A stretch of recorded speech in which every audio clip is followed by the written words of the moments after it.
Greetings, rise and shine, brethren. We are the World Global Reset Restoration Network family, comprised of 198 sovereign nations with over 7 billion sovereign principles, being of one mind, one heart, and one spirit, walking together under the divine principles of love, truth, peace, freedom, and justice. I come to you as a voice in the wilderness to introduce to you a man. No, not just any man, but a man sent by Yah Allah to redeem mankind. Dr. HILH Henderson, the Adak Chief Justice of the Universal World Court, and who's also known as Yehoshua Mashiach, the Son of Man. The information that you will be receiving in this and other videos you won't get from anywhere else on the planet. Hear the many truths and fulfillment of the laws, judgments, and sentencings from our Creator, Father Yah, as well as the fulfillment of the true interpretation of the Holy Scriptures and books. Now, without further ado, Dr. HILH Henderson with his beloved host, Shelley Bowling.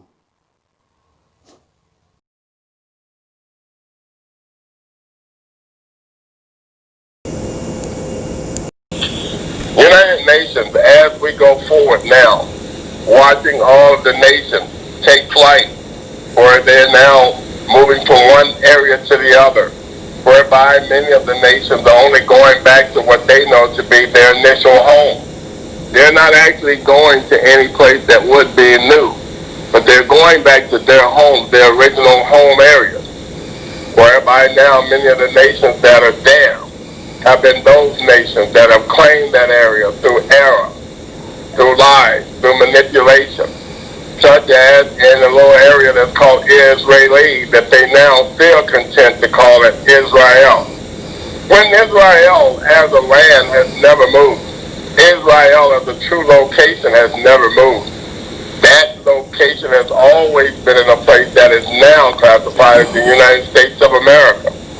That area is still classified to be an area that is known as Florida.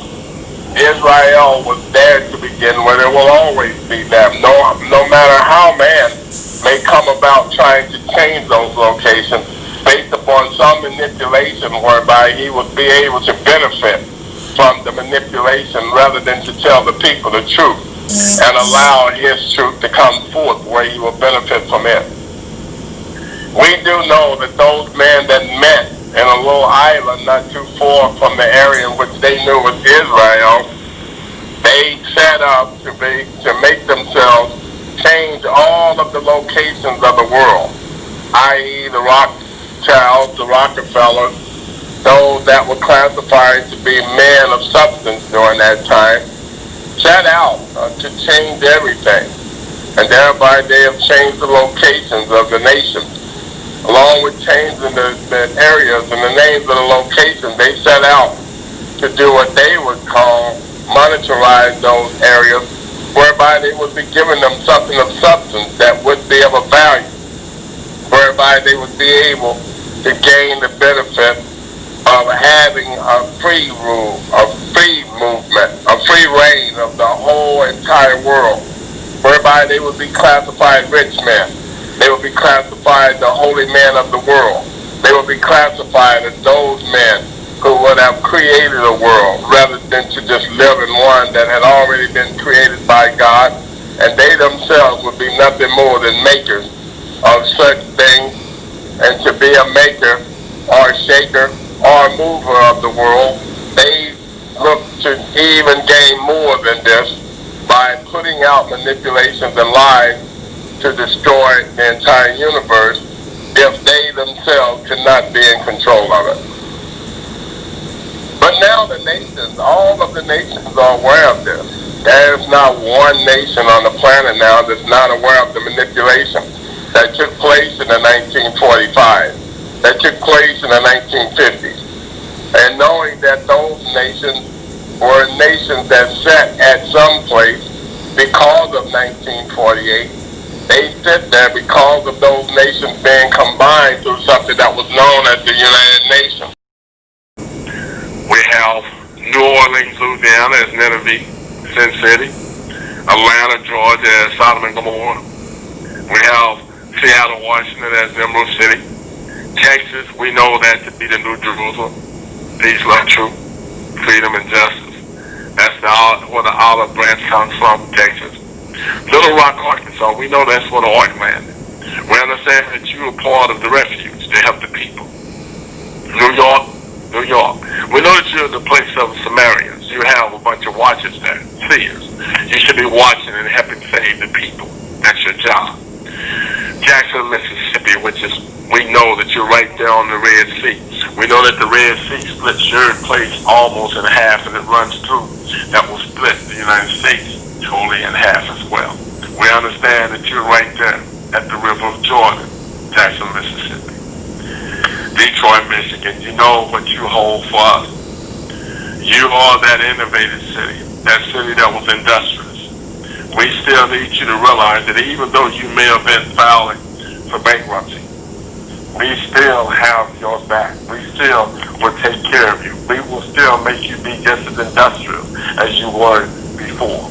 We know who you are. We know who you are in the Holy Scriptures. You're part of the land of Canaan, and we will not let you be destroyed.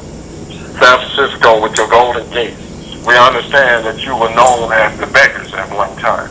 We still know you to be a beggar.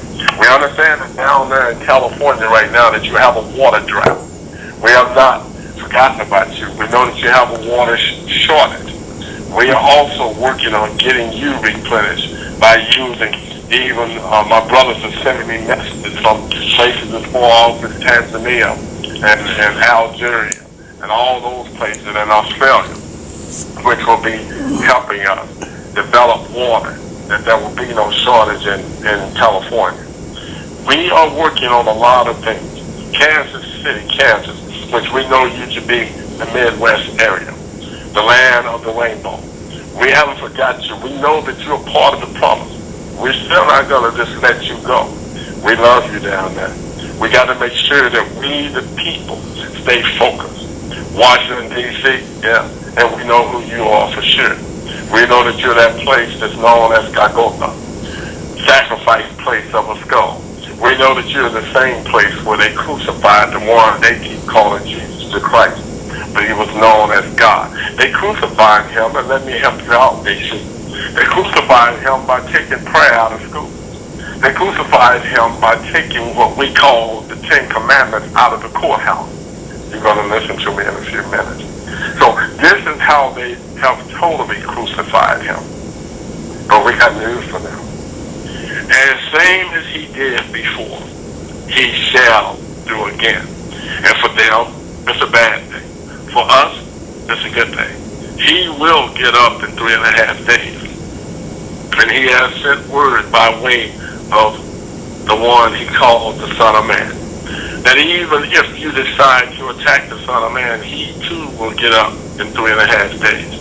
We will test that at a soon day coming. We have 350 million Americans. We will make sure that all of them are taken care of. I tell you that the New Jerusalem is actually Dallas City. I can can tell you that the old Jerusalem was known as Waco. That is why, remember with David Koresh and those guys that were down in Waco. Waco was known at that time as Jerusalem. It was known as Jerusalem. And it's still, according to, if you check your Bible and biblical geography, you will find out that it will be the location. And the reason I say that, everyone and all of us, we seem to forget that at one time all of the land was together in one mass. And according to geographically, we can easily break down those different areas and where they were and why they were there. I can assure you that what's happening in Missouri, yes, it has a lot to do with that area. If you go over to Missouri, because you can't go down because you would have to go to Texas and those areas, but if you go into Missouri, you'll find out that a lot of those people that are in Chicago and Missouri and those areas, they moved north and they came from the south. That's why they're there now. Right. The majority of them didn't come from Missouri. The majority of them didn't come from Chicago. They didn't come from that area up in there. They came from the south. They came from places like Texas, Louisiana, Mississippi, Alabama, and Georgia. They came from the deep south and they moved north. That was part of what they call the Northern Movement, or the Underground Railroad, what took most of them, and they went north. That's what happened to them. But they are a part of the Israelites, yes. But they came out of areas down south. That's where they originated from. But I heard him talking about Jerusalem. Yes. Yeah, so let me answer Tom's question right quick, and I want to make sure that Tom can hear me perfectly loud and clear. So, Tom, I'm talking to you. Thank you, brother. There are a lot of areas that are in the United States that's named Jerusalem. They have the name. There's a lot of places that are over in the East, the Middle East, that has the name Jerusalem. For the matter of fact, there's one that sits right next to the Palestinian line that's calling itself Jerusalem. Now, you've heard me often say it, so I'm going to say it for you now. The New Jerusalem, NEW, the one that's recorded in the book of Revelation, the 21st chapter. And if you might, Tom, for you, I would love for you to now get your holy book and turn to the 21st chapter.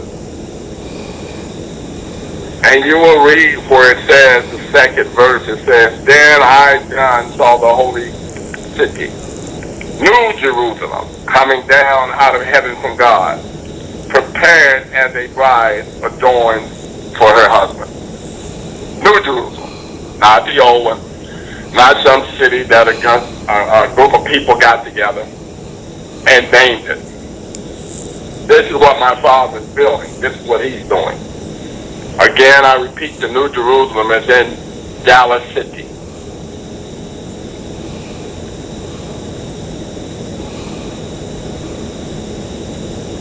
That's where Jerusalem is at, New Jerusalem. The old Jerusalem was sitting once upon a time in Waco, Texas. It moved from there and it moved slightly to Fort Worth City. That's when they decided to let a lot of people that had been what I consider crucified, liquefied.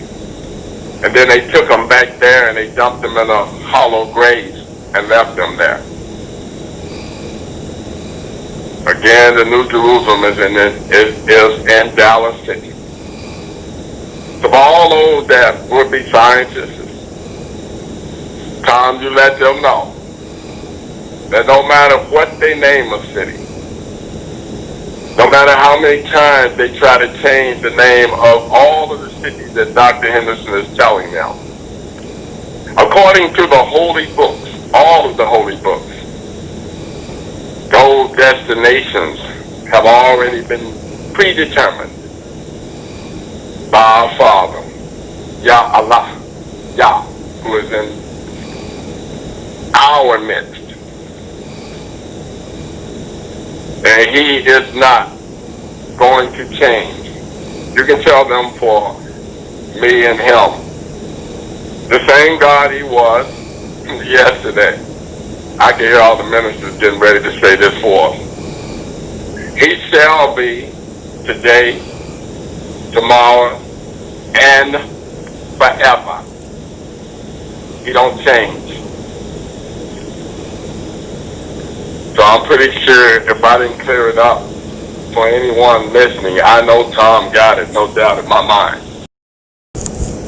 Wow, what another beautiful day in the area in which still is deemed to be the United States of America. But we do know that even by what the media has begun to start publicizing in the last would be few days, where they're beginning now to recognize the United States, as they would say, as the New Jerusalem. They also have to recognize the United States of America, if they might deem it to be such, not only to be the New Jerusalem, but the only Jerusalem. For Jerusalem has always remained in Texas, the republic by which it stands, one nation.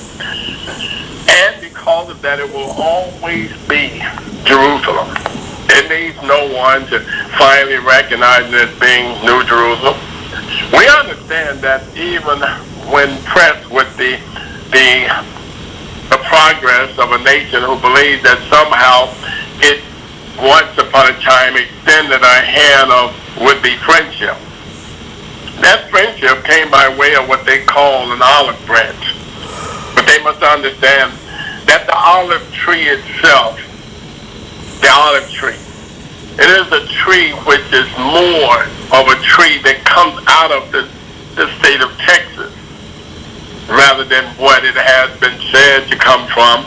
It has not come from some foreign eastern nation, but it is the tree that was once planted in a nation, in a area whereby it was classified to be the republic for which all nations stood. And that is, again, I repeat, Texas. And for those people, again, I say to all of my brothers and sisters out there, the nation is one nation under God. Individuals, yes, but with liberty and justice for all.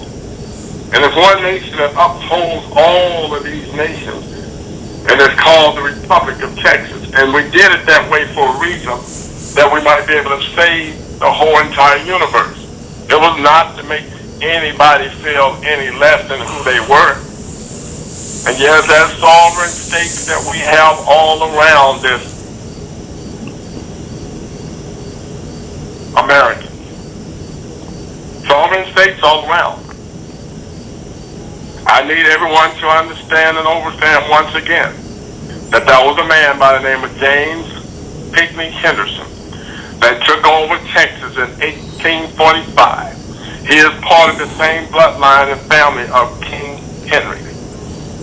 That's what the name Henderson stands for. It means son of Henry. And that is why we made sure that we took care of all of the people, because we were the monarch. We are the people of the one blood. We are the people of the true blood, the sent people. We are the people that have the right and the might. We are the people that have the urim and the thummim to do what we're doing. Nobody else could do it. Nobody. This is not us bragging. This is us telling facts about who we are based upon our DNA. And for all those nations out there, the only reason you are a nation, and I'm not attacking any of them, they already know this. The reason they're a nation is because of my great-great-great-great-grandfather. During the years of 1100, during the years of 998 AD. 998 In other words, what I'm saying is that the land treaties and land patents, they're real, people. They're as real as the nose is on your face. And the people of this world need to start realizing that and start abiding by them. Because, believe it or not, when my father stepped out on the deep, he created the land first. And believe it or not, the land is total entitled ownership. How do we know that? Because when my father stepped out and he created man, I think they said he took the dirt or the dust of the earth and then he created man. Gave him total ownership of man based upon man coming from the land. And anything that comes from the land is owned by the Almighty. And the Almighty has given certain individuals or certain men the privilege and the power to be able to do such things as be entitled to being the owner or the landlord of the land. And believe it or not, again, as I've talked to everyone, I need them to understand that the word Henry, the word Henry means ruler of the estate. It meant landlord, person over the land, ruler of the land. That's basically what it meant. He was a landlord. And what he was supposed to do, he was treating the land off to certain individuals that they might be able to come in and live and enjoy themselves. But at the same time, remember, the treaty by its own creation is the supreme law of the land. It's the supreme title to the land. And anything underneath that will be considered to be a patent. And after the land was settled, if we might call it that, settled, various land patents were taken out. Those land patents were taken out with countries, nations, and in the United States of America, with the exception of one state, all of those states were also land that was patented out. Except one state, with the exception of one state. And that can be found in the law. It also in a place in America that's called BLM. It's called the Bureau of Land Management. That place, the exception of that place was known as the Republic of Texas. That is the only place in America that did not fall under this land patent or what we call treaty. And the reason why that was is because in 1845, a man by the name of James Henderson was the first governor of Texas, and because his family was the Henry family and was the Henderson family, he didn't have to worry about patent and treaty in that land because it was already done. So he just left it the way it was. So after that time, they started patenting out various lands and around from 1800s all the way through. And around 1897, that's how I got involved with my great-grandfather and them, because I decided that based upon those land patents and those treaties that we had done, I was going to fix everything. And that's why I went to the World Court and collected all those things that need to be collected to put the law back together. That's where I'm at now. And as my sister Shelley put it this morning as we were having a small discussion, and yes, we are very close to each other this morning. I thank her for her due diligence to follow y'all's command and his power and his understanding that she's now where I'm at. So we're together again for a brief moment. We don't know how long it's going to last, but sometimes it lasts for a couple of days and sometimes only a few hours. But I thank her for being present today with me. So we're talking about land, L-A-N-D, and I know sometimes I veer off from the conversation there so I can give you the time to focus on all the other things that I've already said And for those of you that's taking notes, you can be able to look down your notes again and see where we're at. The land is very important, people. The land is very important. Even to you, you came from the land. You are a product of the land. Your body mass is nothing more than dirt. You came from the earth. Why am I saying that? Because you often hear me say the earth is the Lord and the fullness thereof.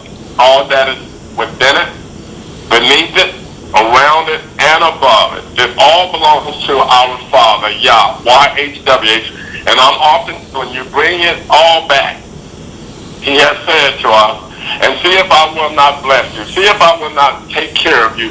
See if I will not do for you what you need done. Dallas City is the new DC. I really just have to put it out there to the people. I'm not afraid to say that. It is the new DC. It didn't take that name based upon not being able to find a location for the new DC. It has always been truly the capital. That is why when we say by the Republic, for which it stands, one nation, under God, they were talking about the Republic of Texas. And it has always been the Republic by which we stand. So when we make the jokes and we hear the people talk about Texas being a state within a state, it's not only that. It's much more than that. And that's why I say even to the leaders that we have in the state of Texas. When I talk about the leaders, I talk about the authorities, I talk about those ministers. I say to them that they must stand up and live out the true creed of Texas, and that is to do liberty. That is to have freedom for all, because that is what it was all about. Even though it was one of the last states to declare freedom to the blacks, not even realizing that it was the blacks that was actually declaring freedom to themselves, because they were the ones that was holding themselves in what we call slavery. Oh.